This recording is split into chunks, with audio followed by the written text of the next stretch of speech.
Paulit-ulit pong paalala ng mga eksperto, huwag balewalain ang anumang kagat o kalmot ng hayop dahil nakakamatay ang rabies o rabies. Kahapon, isa na naman ang nasawi dahil dyan. Kahit noong Marso pa siya nakagat ng aso.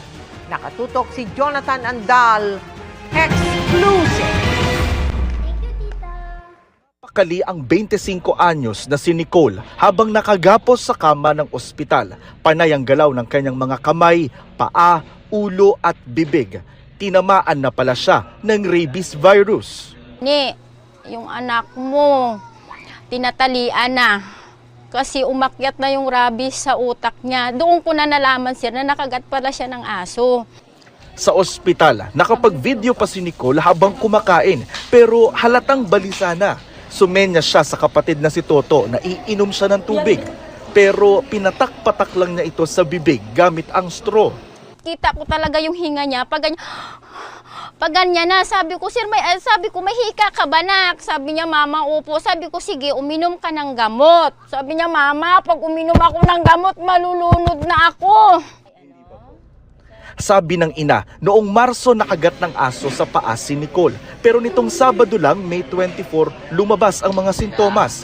Kahapon, Linggo, binawian siya ng buhay. Wala raw pinagsabihan si Nicole na nakagat siya ng aso.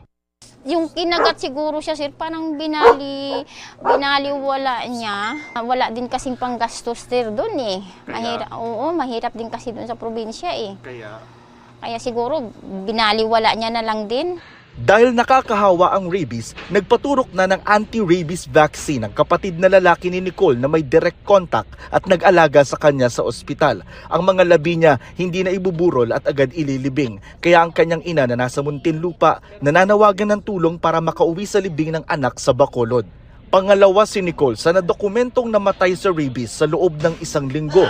Noong May 18, pumanaw rin sa rabies ang factory worker sa Laguna at dating CAFGO na si Janelo Limbing. 9 na buwan matapos makagat ng aso at hindi kinumpleto ang 3 doses ng bakuna. Ang rabies ay isang virus na inaatake ang central nervous system na ipapasa ito sa kagat at kalmot ng hayop na infected nito. Sa Quezon City, libre ang bakuna kontra rabies para sa mga lehitimong residente. Kung hindi, babakunahan pa rin naman ang pasyente kaso unang shot lang. Ang mga susunod na doses dapat doon na sa LGU ng pasyente para hindi raw maubos ang supply ng mga taga-QC.